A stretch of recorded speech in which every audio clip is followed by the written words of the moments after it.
Grammar লেনের আজকের ভিডিওতে সবাইকে স্বাগত জানাচ্ছি। গ্রামার লেনে আমাদের আজকের ভিডিওর বিষয়বস্তু হলো রিপোর্ট রাইটিং, এবং স্পেশালি আমরা ট্রেন দুর্ঘটনা বা রেলওয়ে অ্যাক্সিডেন্টের ওপরে ইংলিশে রিপোর্ট রাইটিং কেমনভাবে লিখতে হয় সেটা নিয়ে আলোচনা করব। তো আমরা প্রথমে শুরু করব রিপোর্ট রাইটিংয়ের স্ট্রাকচার নিয়ে, অর্থাৎ রিপোর্ট রাইটিং কিভাবে লেখা হয় বা কিভাবে শুরু, কিভাবে তার বডি লেখা হয় সেটা নিয়ে আমরা আলোচনা করব। তাহলে রিপোর্ট রাইটিংয়ের একটা প্রাথমিক জ্ঞান বা ধারণা থাকলে আমাদের রিপোর্ট রাইটিং করা সোজা হবে। প্রথমেই আমরা হেডলাইন, খবরের কাগজের শিরোনামই কিন্তু সবচেয়ে মুখ্য আকর্ষণ, কারণ শিরোনাম পড়েই মানুষ আগ্রহ প্রকাশ করে ওই ভেতরের রিপোর্টটা পড়ার জন্য। ওই জন্য হেডলাইনটা হতে হবে খুবই ক্যাচি। সাধারণত দেখা গেছে ট্রেন দুর্ঘটনা বা যে কোনো দুর্ঘটনার ক্ষেত্রে হেডলাইনে আমরা কতজন মারা গিয়েছে ক্যাজুয়ালিটিটা লেখা হয়, তাতে মানুষ বেশি সেটা নিয়ে ভাবনা চিন্তা করে যে এতজন মারা গেছে, তাহলে নিশ্চয়ই কোনো বড় দুর্ঘটনা হয়েছে, তাহলে সেটা পড়া উচিত। তো এইভাবেই কিন্তু হেডলাইনটা লেখা হয়, যেখানে number of casualty and type of accident, অর্থাৎ কী দুর্ঘটনা এবং কতজন মারা গিয়েছে বা আহত হয়েছে সেইটা হেডলাইনে লিখতে হবে। তারপরেই তার তলায় রিপোর্টটি কে লিখছেন তার ডেজিগনেশনটা লেখা উচিত, অর্থাৎ কে রিপোর্ট করছেন। কারণ সাধারণত সংবাদপত্র অফিসের যারা পার্মানেন্ট সাংবাদিক থাকেন তাদের স্টাফ রিপোর্টার বলা হয়, অথবা স্থানীয় প্রতিনিধি বা লোকাল করেসপন্ডেন্ট এরকম থাকেন। তো আমরা মোটামুটি একটাই লিখব, সেটা হলো বাই স্টাফ রিপোর্টার, একটা ড্যাশ চিহ্ন দিয়ে বাই স্টাফ রিপোর্টার একটু ডান দিকে করে লিখে দেব, খাতার ডান দিকে। এবারে আমরা শুরু করব একদম বাঁদিক থেকে, কাগজের একদম বাঁদিক থেকে শুরু করব। সেখানে প্রথমেই প্লেস, অর্থাৎ দুর্ঘটনাটা কোথায় ঘটেছে সেখান থেকে রিপোর্টিং হচ্ছে বা যেখান থেকে রিপোর্টিং হচ্ছে সেই প্লেসটা লিখব, কমা দেব, তারপর ডেট লিখব এবং তারপরে একটা কোলন চিহ্ন দেব, এবং কোলন চিহ্নের ঠিক পরের থেকেই ওই লাইন থেকেই আমরা শুরু করব লেখাটা এবং শেষ করব। এবং এই যে রিপোর্টিং, আসল যে রিপোর্টের যে বডিটা, সেই বডিটাকে আমরা 5টা ভাগে ভাগ করেছি। যদিও আমাদের 5টা প্যারাগ্রাফ হবে না, আমরা একটা প্যারাগ্রাফেই লিখতে পারি, তবে ওই পুরো প্যারাগ্রাফটার মধ্যে 5টা সেকশন থাকবে বলা যায়, যেখানে পরপর সিকোয়েন্সিয়ালি আমরা সাজাবো পুরো লেখাটাকে। প্রথম যে লাইনটা বা একটা বা দুটো লাইন আমরা লিখব সেটা লিখব ক্যাজুয়ালিটি। প্রথমে ক্যাজুয়ালিটি দিয়েই শুরু হবে, অর্থাৎ কতজন মারা গেছে, কতজন আহত হয়েছে, এটা দিয়েই আমাদের শুরু হবে। অর্থাৎ ক্যাজুয়ালিটিতে আমরা নাম্বার অফ ডেড বা ইনজিওর্ড পার্সনদের সংখ্যাটা দেব। ট্রেনের নাম, যেহেতু আমরা ট্রেন অ্যাক্সিডেন্টের ওপরেই এই রিপোর্ট রাইটিংটা করছি, তাই জন্য ট্রেনের নাম, স্থান, সময়, এই তথ্যগুলো দিয়ে আমরা একটা কিংবা দুটো সেন্টেন্স আমরা লিখব। এরপরে আমরা আসবো ডিটেলস অফ দ্য অ্যাক্সিডেন্ট, এবং যার মধ্যে থাকবে পসিবল কজ, অর্থাৎ সম্ভাব্য কারণ। সম্ভাব্য কেন বলা হচ্ছে? কারণ অ্যাক্সিডেন্ট হলেই সঙ্গে সঙ্গে তার কারণ জানা যায় না, সেজন্যে বিভিন্ন তদন্ত হয়, ফরেন্সিক টিম আসে, তারা দেখে, নমুনা সংগ্রহ করে এবং সবশেষে একটা রিপোর্ট আকারে এই অ্যাক্সিডেন্টের আসল কারণ সরকার থেকে বা রেলওয়ে কর্তৃপক্ষ থেকে জানানো হয়। কিন্তু প্রাথমিকভাবে আমরা একটা কারণ প্রত্যক্ষদর্শীদের কাছ থেকে শুনে হোক বা যেভাবে হোক, আমরা খবর সংগ্রহ করার সময় রিপোর্টার তিনি লেখেন, তিনি এবং সেটা বলেও দেন যে এটা পসিবল কজ, এবং ওই দুর্ঘটনাস্থলের কিছু বিবরণও এখানে দেওয়া যেতে পারে, যে কীভাবে দুর্ঘটনাটা হয়েছিল ইত্যাদি। তারপরে আমরা লিখব ক্যাজুয়ালিটি ডিটেলস অ্যান্ড হসপিটালাইজেশন, অর্থাৎ আবারও আমরা কতজন মৃত, এবার মৃতের মধ্যে কারা মৃত এবং যারা ইনজিওর্ড পার্সন, যারা গুরুতরভাবে আহত হয়েছে, তাদের মধ্যে কজনকে হসপিটালাইজ করা হয়েছে, তাদের মধ্যে কাউকে ফার্স্ট এডের পরে ছেড়ে দেওয়া হয়েছে কি না, অর্থাৎ মাইনর ইনজুরি কারা আছে, এইভাবে সেগ্রিগেট করে দিতে হবে। এখানে ডিটেলসে লিখতে হবে যে কোন হসপিটালে পাঠানো হয়েছে, সেই হসপিটালের নাম, স্থানীয় যে হসপিটাল হতে পারে বা কোনো ডিস্ট্রিক্ট হসপিটাল হতে পারে, সেইগুলোর নামগুলো লিখতে হবে। তারপরে আমরা করব রেস্কিউ অপারেশন সম্পর্কে, আমরা 2-4 লাইন লিখব, অর্থাৎ কোন রেস্কিউ টিম এসে রেস্কিউ করেছে, কারা করেছে। সাধারণত কি হয়, লোকাল পিপল, অর্থাৎ স্থানীয় মানুষ, পুলিশ, রেলের ক্ষেত্রে রেলওয়ে কর্তৃপক্ষ অফিসিয়ালসরা আসেন। আর একটা কি, খুব বড়সড় দুর্ঘটনা হয়ে গেলে NDRF, national disaster response force এরা আসেন এবং আধা সামরিক বাহিনী সাধারণত বিএসএফের লোকজন এসে উদ্ধার কাজে হাত লাগায়, তো এদের উল্লেখ করতে হবে। সবশেষে অ্যানাউন্সমেন্ট অফ কম্পেনসেশন অর্থাৎ ক্ষতিপূরণের ঘোষণা। সব রকম দুর্ঘটনায় কিন্তু, বিশেষ করে রেল দুর্ঘটনায় ক্ষতিপূরণ কিন্তু অবশ্যম্ভাবেই ঘোষণা করা হয়। সাধারণত রেলওয়ে কর্তৃপক্ষ এটা ঘোষণা করে থাকেন বা কোনো মন্ত্রী ঘোষণা করে থাকেন। সেটা মৃতদের ক্ষেত্রে কত টাকা দেওয়া হচ্ছে এবং আহতদের ক্ষেত্রে কত টাকা দেওয়া হচ্ছে সেটা ডিটেলসে আমরা এখানে লিখব, লিখে শেষ করব। এইভাবে পুরো রিপোর্টটা শেষ হবে। এবারে আমরা মূল একটা রিপোর্ট এক্সাম্পল হিসেবে লেখার আগে আমরা একটা জিনিস দেখব, এই যে 5টা সেগমেন্ট আমরা বললাম, প্রত্যেকটা সেগমেন্টের জন্যে আমরা যদি কিছু টিপিক্যাল সেন্টেন্স মুখস্থ রাখি তাহলে পরীক্ষার হলে আমাদের রিপোর্টটা লিখতে যেমন সময় কম লাগবে, তেমনি রিপোর্টের ভাষাটা কিন্তু খুবই ভালো হবে এবং রিপোর্টের গুণমানটা, কোয়ালিটি অফ দ্য রিপোর্টটা কিন্তু খুব ভালো হবে পরীক্ষার জন্য। অথচ সময়ও কম লেগে যাবে, কম সময়ের মধ্যে। শুধুমাত্র যদি কোনো হিন্টস দেওয়া থাকে সেই হিন্টসটুকু নেব, যদি না দেওয়া থাকে আমাদের মুখস্থ করাই থাকলো, আমরা সেইভাবে সাজিয়ে গুছিয়ে দেব। তাহলে কিন্তু লেখার মানটাও ভালো হবে এবং সময়টাও কম লাগবে। তো কী করছি, প্রথম পার্টে আসছি। প্রথম যে সেগমেন্ট যেখানে আমরা বলেছিলাম ক্যাজুয়ালিটির কথা বলবো, সেখানে আমরা এই ধরনের সেন্টেন্সগুলো মুখস্থ করতে পারি।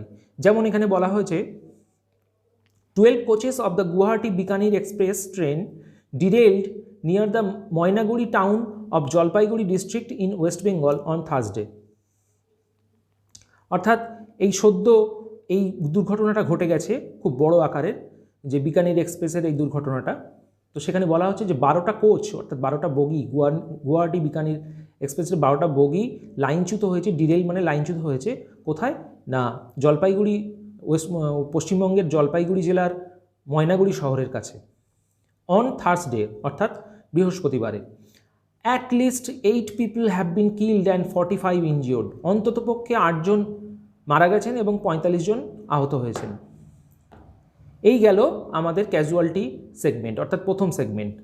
সেকেন্ড সেগমেন্ট রয়েছে কজ বা ডিটেলস। সেখানে কী কী আমরা সেন্টেন্স অ্যাজ এ এক্সাম্পল হিসেবে মুখস্থ করে রাখতে পারি সেগুলো হলো, broken fish plate, loose coupling of the train was stated to be the reason for the accident. অর্থাৎ ভাঙা ফিশ প্লেট। ফিশ প্লেট বলতে দুটো পার্টি, রেলের দুটো লাইনকে জুড়ে রাখে যে ধাতব বস্তুটি, তাকে বলা হয় ফিশ প্লেট। সেটা ম্যাক্সিমাম ক্ষেত্রে দেখা গেছে যে ট্রেন দুর্ঘটনা যে কারণে হয় তার মধ্যে এটা একটা মুখ্য কারণ। অথবা লুজ কাপলিং। কাপলিং বলতে দুটো বগি জোড়া থাকে যে যন্ত্রাংশের সাহায্যে, সেটাকে কাপলিং বলা হয়। তো লুজ কাপলিংয়ের জন্য ডিরেলমেন্ট হতে পারে। পরের sentence, due to the manual error of signal failing, Berhampur Mail was given green signal to go ahead on the same track. অর্থাৎ সিগন্যালের ভুলের কারণে, ত্রুটির কারণে, মানে মনুষ্যজনিত ত্রুটি, ম্যানুয়াল এরর বলতে মনুষ্য কর্তৃক ত্রুটির কারণে ব্রহ্মপুত্র মেলকে সবুজ সিগন্যাল দেওয়া হয় ট্র্যাকের ওপর দিয়ে যাওয়ার জন্য। It hit Awadh Assam express from the front at 1:30 AM। ঠিক রাত 1:30টার সময় বা 1:30 এটা মুখোমুখি গিয়ে ধাক্কা মারে আওয়াধ আসাম এক্সপ্রেসকে। এটাও একটা বাস্তব রেল দুর্ঘটনার অংশ থেকেই নেওয়া। পরের sentence, golden temple mail was derailed because of broken rail. Golden temple mail লাইনচ্যুত হয় কারণ হলো ব্রোকেন রেল অর্থাৎ ভাঙা রেলের পার্টির জন্যে। হতে পারে সেই রেলের পার্টি কোনো কারণে ভেঙে গেছে বা স্যাবোটেজ বা অন্তর্ঘাতমূলক কোনো কাজ করা হয়েছে সেটার জন্যে। পরের sentence, the trains exploded upon collision as it rammed into each other at a very high speed. বলছে ট্রেন দুটো বিস্ফোরিত হয় কারণ এরা একে অপরকে আঘাত করে। র্যাম মানে সজোরে গিয়ে আঘাত করা, খুব দ্রুত গতিতে একে অপরকে সজোরে গিয়ে আঘাত করে। পরের sentence, the Uttarbanga express and the বনাঞ্চল এক্সপ্রেস র্যামড ইন্টু ইচ আদার। ওই একই রকম, উত্তরবঙ্গ এক্সপ্রেস এবং বনাঞ্চল এক্সপ্রেস একে অপরকে সজোরে আঘাত করে। তারপরে রয়েছে the trains 4 bogies derailed and one of them caught fire. ট্রেনের 4টি বগি লাইনচ্যুত হয় এবং তাদের মধ্যে একটিতে আগুন ধরে যায়। এরপরে রয়েছে যে সেন্টেন্সটি সেটা হলো ডিরেইলড and sank into the Bagmati river. লাইনচ্যুত হয় এবং বাগমতী রিভারে সলিল সমাধি ঘটে। অর্থাৎ দেখা গেছে যে রেল সেতু ভেঙে অনেক সময় পড়ে যাচ্ছে। রেল দুর্ঘটনার যে কটা কারণ তাদের মধ্যে এইগুলো অন্যতম। এরপরের sentence following a sudden jerk several bogies overturned. অর্থাৎ একটা হঠাৎ ঝাঁকুনি দেওয়ার পরে কয়েকটি বগি লাইনচ্যুত উল্টে যায়। ওভারটার্ন মানে উল্টে যায়। তো এই কজগুলো লেখার আগে আমার শুরুতে একটা জিনিস আমাদের লেখা উচিত, সেটা হলো যেহেতু আমরা কজটা পুরোপুরিভাবে জানতে পারি না শুরুতেই, তাই ওখানে একটা লাইন লিখে দেওয়া উচিত শুরুতে এই কজগুলো দেওয়ার আগে যে the actual cause of the accident is yet to be ascertained. অর্থাৎ দুর্ঘটনার আসল কারণ এখনও জানা যায়নি, তবে তারপরে আমরা এই সেন্টেন্সগুলো লিখব এবং এই কজগুলো যে কোনো একটা আমরা লেখার পরে শেষে আমরা লিখব যে a high level inquiry by the commission of railway safety has been ordered to prove the accident. অর্থাৎ একটা উচ্চ স্তরের তদন্তের আদেশ দিয়েছে রেলওয়ে সেফটি কমিশন। এটা অবশ্যই লেখা উচিত বলে না দিলেও। এরপরে আমরা আসব ক্যাজুয়ালিটি ডিটেলস এবং হসপিটালাইজেশন। এখানে আমরা কি কি সেন্টেন্স ব্যবহার করতে পারি দেখে নিই। প্রথম sentence at least 50 injured were rescued. অর্থাৎ অন্তত 50 জন আহতকে উদ্ধার করা হয়েছে as per West Bengal government sources. এটা ওয়েস্ট বেঙ্গল গভর্নমেন্ট হোক, যদি ওয়েস্ট বেঙ্গলে হয় ওয়েস্ট বেঙ্গলে, যদি ওয়েস্ট বেঙ্গল ছাড়া অন্য কোনো রাজ্যে হয় তাহলে সেই রাজ্যের নাম করে এটা লেখা উচিত। 10 have been critically injured sources added. অর্থাৎ সূত্র অনুসারে 10 জন গুরুতরভাবে আহত হয়েছে। 24 of the injured were sent to Jalpaiguri district hospital and 16 were sent to Maynaguri government hospital. তাদের মধ্যে 24 জন আহতকে নেওয়া হয়েছে জলপাইগুড়ি হসপিটালে এবং 16 জনকে পাঠানো হয়েছে ময়নাগুড়ি গভর্নমেন্ট হসপিটাল। এই হসপিটালগুলোর নাম আমরা লিখলাম অ্যাজ ফর এক্সাম্পল। আমরা যেমন যেমন তথ্য যেখানে মানে দুর্ঘটনা ঘটেছে সেই অঞ্চলের কোনো হসপিটালের নাম কিন্তু আমরা লিখব। যদি না জানি তাহলে লোকাল হসপিটাল বা ডিস্ট্রিক্ট হসপিটাল এই কথাগুলো ইউজ করব যদি নাম না জানি। আর একটা সেন্টেন্স দেখি। Many passengers are fear trapped inside the derailed coaches and gas cutters are being used to cut open the mangled coaches according to railway sources. অর্থাৎ রেলওয়ের সূত্র অনুসারে অনেক যাত্রী আশঙ্কা করা হচ্ছে যে আটকে পড়েছে। ট্র্যাপ মানে কি, আশঙ্কা করা হচ্ছে যে ওই ডিরেইলড কোচেস লাইনচ্যুত হওয়া বগির মধ্যে এখনও আটকে আছে এবং গ্যাস কাটার ব্যবহার করা হচ্ছে তাদেরকে কেটে বার করার জন্যে। কিসের থেকে না, ওই দুমড়ে মুচড়ে যাওয়া কোচের মধ্যে থেকে। ম্যাঙ্গলড কোচেস মানে দুমড়ে মুচড়ে যাওয়া কোচ বা বগি। এরপরে আসছি রেস্কিউ অপারেশন অর্থাৎ উদ্ধার কার্য। সেখানে কি কি সেন্টেন্স রয়েছে দেখি। প্রথমে railway and district officials rush to the site along with the accident relief train and medical van. এই লাইনটা একদম ইন টোটো আমরা লিখে দিতে পারি। অর্থাৎ রেলওয়ে যারা অফিসার আছেন তারা ছুটে গিয়েছিলেন ওই ঘটনাস্থলে এবং সাথে করে নিয়ে গিয়েছিলেন অ্যাক্সিডেন্ট রিলিফ ট্রেন। অর্থাৎ ট্রেন সেই রিলিফ ট্রেন অর্থাৎ যে ট্রেনের মাধ্যমে যাত্রীদের উদ্ধার করে নিয়ে আসা হবে, এবং মেডিকেল ভ্যান, অবশ্যই মেডিকেল ভ্যান বা অ্যাম্বুলেন্স পাঠানো হয়েছিল। এরপরে সেন্টেন্সটাও জুড়ে দেওয়া যায়, সেটা হলো local residents, local police, NDRF personnel, BSF team and the railway accident relief team carried out the rescue and relief work on war footing. অর্থাৎ এই সব ব্যক্তিরা মানে স্থানীয় অধিবাসী, local police, NDRF team, BSF team এরা যুদ্ধকালীন তৎপরতায় উদ্ধার কার্য চালিয়েছে, এটা বলা দরকার। এই দুটো সেন্টেন্স কিন্তু আমরা রেস্কিউ অপারেশনে হুবহু রাখতে পারি। সবশেষে আসছে কম্পেনসেশন। কম্পেনসেশন দুটো সেন্টেন্স রয়েছে, দুটো যে কোনো একটা ব্যবহার করা যেতে পারে। প্রথম sentence compensation sweetly announced ₹5 lakh for the dead, ₹1 lakh for critically injured and ₹25,000 to those with minor injuries।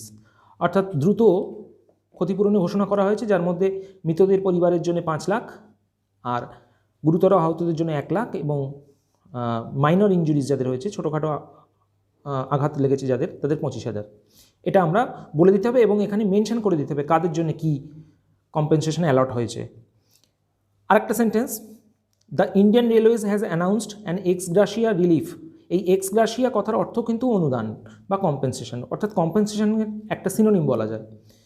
X gratia relief of ₹5 lakh for the kin of the deceased, মৃতদের পরিবারের জন্য, কারণ মৃতদেরকে তো দেওয়া যাবে না, তাদের পরিবারকে বা আত্মীয়কে, কিন কথার অর্থ আত্মীয়কে। ইন দ্য ট্রেন অ্যাক্সিডেন্ট, আমরা এটা এইভাবে লিখতে পারি, এই দুটো সেন্টেন্সের যে কোনো একটা। এইভাবে আমরা স্যাম্পল সেন্টেন্সগুলো কিন্তু মুখস্থ করতে পারি। সবশেষে আমরা এতক্ষণ ধরে যা শিখলাম, রিপোর্ট রাইটিং লেখার নিয়ম এবং রিপোর্ট রাইটিংয়ের স্যাম্পল সেন্টেন্স বা এক্সাম্পল সেন্টেন্স, টিপিক্যাল সেন্টেন্স যাই বলি, যেগুলো আমরা শিখলাম সেগুলোকে অ্যাপ্লাই করে আমরা একটা রিপোর্ট রাইটিং লেখার চেষ্টা করব। তো এখানে আমরা যে রিপোর্ট রাইটিংয়ের ঘটনাটা বেছে নিয়েছি সেটা কিন্তু বাস্তবিক একটা, খুব এটা রিসেন্টলি ঘটে গেছে। যেটা বলছিলাম বিকানির গুয়াহাটি এক্সপ্রেস, শুরুতেই যেটা বলেছিলাম পশ্চিমবঙ্গের জলপাইগুড়িতে এই দুর্ঘটনাটি ঘটেছে। তো সেইটা আমরা এবার লেখার চেষ্টা করব। তো শুরুতে কি করব, শুরুতে আমরা দেব এর হেডলাইন। লিখেছি 7 killed, over 40 injured as Bikaner Guwahati express derails in north Bengal. তলায় রিপোর্টারের নাম নয়, তার designation, by a staff reporter. এইভাবে আমরা ওপরের হেডলাইন অংশটা লিখলাম। এবার শুরুতে কি করব, প্লেস দেব। আমরা দিয়ে দিতে পারি জলপাইগুড়ি, কমা দিয়ে এর ডেট একটা লিখে দিলাম। ডেটটা লিখে দেওয়ার পরে আমরা শুরু করব মেন রিপোর্টটা। কি লিখলাম, at least 7 persons were killed and over 40 others injured, including 30 critically, after 12 coaches of the Bikaner-Guwahati Express derailed Thursday evening near the New Domohoni station in West Bengal's Jalpaiguri district. অর্থাৎ পশ্চিমবঙ্গে Jalpaiguri district বা জলপাইগুড়ি জেলার new Domohani স্টেশনের কাছে বৃহস্পতিবার রাতে Bikaner Guwahati express লাইনচ্যুত হয়। হওয়ার পরে 12টা কোচ অর্থাৎ 12টা বগি লাইনচ্যুত হয় এবং হওয়ার পরে 40 জন আহত হয়, 7 জন মারা যায় এবং যাদের মধ্যে 13 জনের আশঙ্কাজনক অবস্থায় উদ্ধার করা হয় বা আশঙ্কাজনক অবস্থা হয় বা আশঙ্কাজনকভাবে আহত হয়। তারপরে বলছে the accident took place at 4:53 PM about 42 কিমি from the New Jalpaiguri station on a section between the New Domohoni and New Moinaguri station, officials said. সূত্র অনুসারে বলা হচ্ছে যে এবারে আমরা অ্যাক্সিডেন্টের ডিটেলসটা লিখছি, যে কোথায় হয়েছে, কখন হয়েছে, এটাই আমরা লিখে দিলাম। তারপরে আমরা আসব ওই ক্যাজুয়ালিটি ডিটেলস, অর্থাৎ হতাহতের সম্পূর্ণ বিবরণ। এখানে বলছে অ্যাটলিস্ট 40 ইনজিওর্ড ওয়ার রেস্কিউড, অন্তত 40 জন আহতকে উদ্ধার করা হয়েছে as per West Bengal government sources, পশ্চিমবঙ্গ সরকারের সূত্র অনুসারে। 13 have been critically injured, 24 of the injured, 13 have been critically injured, অর্থাৎ 13 জন খুব গুরুতরভাবে আহত হয়েছে। 24 of the injured were sent to Jalpaiguri district hospital, 24 জনকে জলপাইগুড়ি ডিস্ট্রিক্ট হসপিটালে স্থানান্তরিত করা হয়েছে। And 16 were sent to Maynaguri government hospital, আর 16 জনকে ময়নাগুড়ি গভর্নমেন্ট হসপিটালে নিয়ে যাওয়া হয়েছে। এটা গেল ক্যাজুয়ালিটি ডিটেলস। এরপরে আমরা আসছি ঘটনাস্থলের অ্যাক্সিডেন্ট যে সিনটা, সেই সিনের বিবরণ।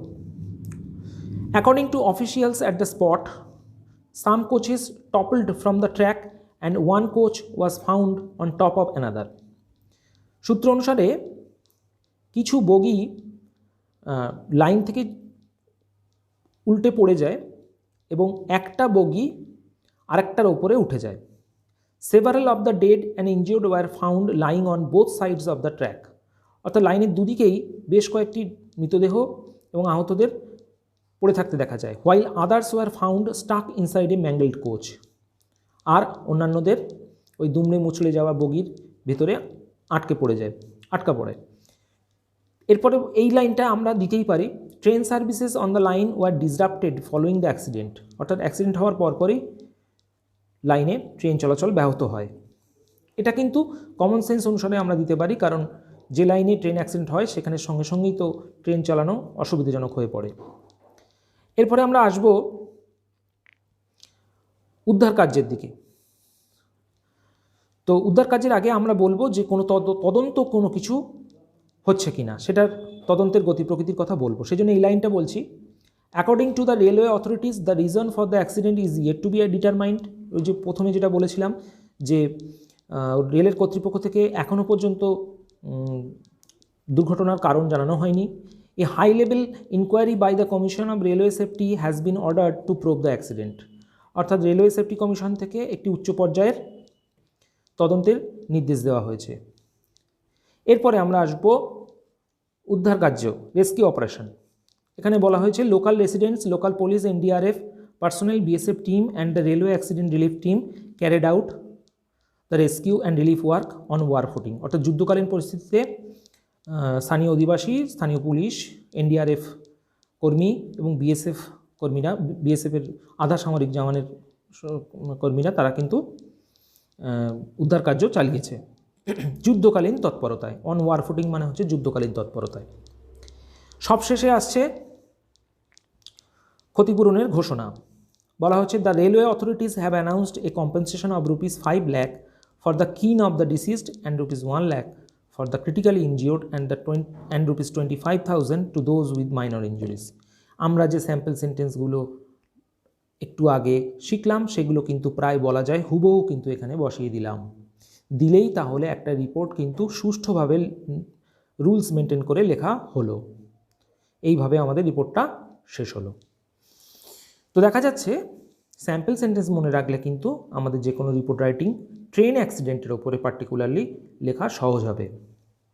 আশা করি ভিডিওটি ভালো লেগেছে এবং এইভাবে শিখলে রিপোর্ট রাইটিং তোমরা লিখতে পারবে। শেষ করছি এখানেই, ধন্যবাদ।